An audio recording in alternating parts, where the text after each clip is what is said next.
তারা হয়তো এই হাদিস জানে না, আল্লাহ পাক ওদের কানের মধ্যে আমার এই হাদিসটা যেন পৌঁছে দেন, আমিন। নবী সাল্লাল্লাহু আলাইহি ওয়াসাল্লাম বলেছেন, আমি মেরাজের রাতে যখন গিয়েছি তখন এক শ্রেণীর মানুষকে দেখেছি, ওদেরকে শাস্তি দেয়া হচ্ছে। কি শাস্তি? জাহান্নামীদের রক্ত এবং পুঁজ ওদেরকে খেতে দেয়া হচ্ছে। জিবরাইল আলাইহিস সালামকে জিজ্ঞাসা করা হলো যে এরা কারা? তিনি বললেন, এরা আপনার উম্মতের সেই সব ব্যক্তি যারা মাদকদ্রব্য সেবন করত।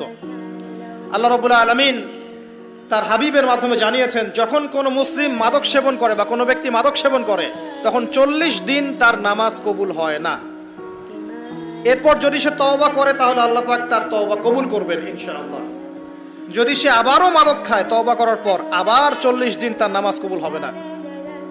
যদি সে আবার তওবা করে আল্লাহ পাক আবার তাকে মাফ করে দিবেন। যদি সে আবারও মাদক খায় আবার 40 দিন তার নামাজ কবুল হবে না।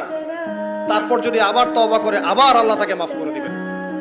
এরপরেও যদি সে আবার মাদকদ্রব্য সেবন করে, নবী সাল্লাল্লাহু আলাইহি ওয়াসাল্লাম বলছেন তাকে আল্লাহ রাব্বুল আলামিন পরকালে মৃত্যুর পরে তিনাতুল খাবাল পান করাবেন। তিনাতুল খাবাল।